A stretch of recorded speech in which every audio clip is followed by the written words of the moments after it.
ಕೆಳಗೆ ಕೂತು ಸ್ವಲ್ಪ ವಿಶ್ರಾಂತಿ ತಗೋತೀನಿ. ಈ ಮರದಿಂದ ಸ್ವಲ್ಪ ವಿಶ್ರಾಂತಿ ಹೋಗಿದೆ. ಈ ಮರದಿಂದ ಸ್ವಲ್ಪ ಸಾಗಿದೆ.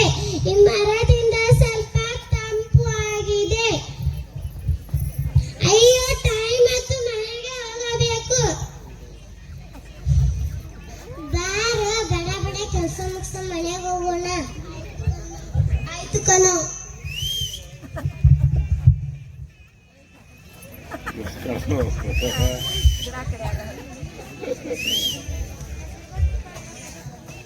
ನಾ ಮಾಡ್ತಿದ್ದು ಸರಿನಾ?